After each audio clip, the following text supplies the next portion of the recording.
ម៉ែខ្ញុំក៏ថាកូនអើយម៉ែហេវល្មើណាស់ខ្ញុំក៏នាំគាត់ទៅខាងចំការល្មើឈីវគេខាងសង្កាត់និមិត្តក្រុងប៉ែតខេត្តបន្ទាយមានជ័យស្រាប់តែទៅដល់គេប្រកាសថាមានប្រម៉ូសិនថ្ងៃ13 14នេះបងប្អូនទិញ5គីឡូថែម1គីឡូហើយក៏មានជាប្រភេទអាហារប៊ូហ្វេបែបខ្មែរម្នាក់ត្រឹមតែ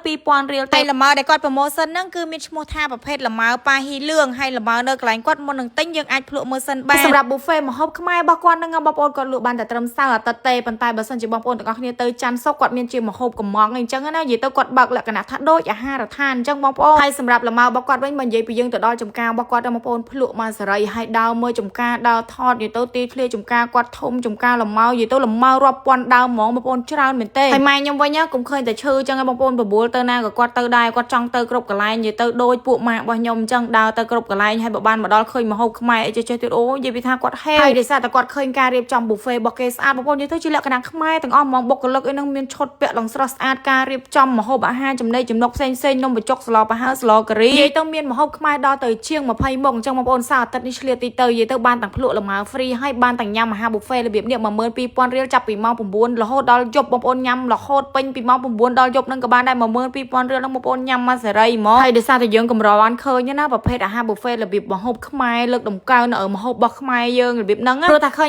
ប៊ូហ្វេរដងមានជាប្រភេទគ្រឿងសមុទ្រឬក៏ប្រភេទអាហារជប៉ុនអញ្ចឹងទៅប៉ុន្តែនេះបងប្អូនអូយមានតាំងពីប្រភេទបុកល្ហុងលម៉ើទៀតបងប្អូននិយាយទៅប្លែកសម្រាប់ខ្ញុំមែនតើគាត់ដាក់លម៉ើមិនបងខ្ញុំស្មានតែពេញប៉ោះតាគ្រាន់តែដឹងគាត់ថាលម៉ើត្រង់អត់បានទេភ្លក់មើលមួយម៉ាត់សិនអូយបងប្អូនរសជាតិឡងដិតរបស់គាត់មែននិយាយទៅដាក់លម៉ើរឿងផ្អែមបែកក្នុងហ្នឹងនិយាយទៅវាមកបែបហើយស្លប្រហើរស្លកកោអីរបៀបនេះបងប្អូនអូយតំណងខ្លាំងហើយនិយាយទៅយកមកបញ្ចូលសលេងនេះក៏ហេវទៀតដែរបងប្អូនលឺអញ្ចឹងច្បាស់ជាចង់ដឹងទីតាំងថានៅណាហើយចុងវីដេអូខ្ញុំនឹងបញ្ជាក់ទីតាំងជូនបងប្អូនទាំងអស់គ្នាហើយបើសិនបងប្អូនចង់ដឹងទីតាំងច្បាស់បងប្អូនអាចមើលនៅលើ location លើ comment របស់ខ្ញុំក៏បានដែរហើយបើថាយើងបានចូលកន្លែងអាហារដ្ឋាននៅខាងចំការលម៉ើឈីវគេរបស់គាត់ហើយយើងនឹងឃើញការរៀបចំដ៏ស្រស់ស្អាតរបៀបនេះដែលតែងជារបៀបខ្មែររបស់យើងហើយអនាម័យខ្លាំងមែនទែនបងប្អូនអ្វីដែលកាន់តែពិសេសប្រភេទបង្អែមប្រភេទនំរបស់គាត់បងប្អូនមានតាំងពីនំបត់នំគមនំឲ្យថ្នោតនំអីនឹងច្រើនមុខមែនទែននិយាយទៅនៅកន្លែងរបស់គាត់អូយហូបហើយហល់ហ្មងហើយសម្រាប់បងប្អូនដែលចូលចិត្តលម៉ើទៅដល់នឹងដឹងមួយឆ្អែតហ្មងភ្លក់មួយឆ្អែតហ្មងបងប្អូនហាមតែខ្ចប់ទេអញ្ចឹងបងប្អូនអាចភ្លក់បានអីបានមកស្អីយើងចាប់អារម្មណ៍ចង់ទិញគាត់ទៅ5គីឡូសម្រាប់ប៉ាហ៊ីលឿងគាត់ថែមជូនឲ្យបងប្អូនទាំងអស់គ្នា1គីឡូភ្លាមហ្មងហើយក៏មានជាប្រភេទតំណាប់លម៉ើហើយក៏មានជាប្រភេទស្រាលម៉ើនិយាយទៅស្រាលម៉ើឆ្ងាញ់ណាបងប្អូនហើយអីដែលពិសេសគាត់ក៏មានជាប្រភេទកាហ្វេហើយនឹង drink ផ្សេ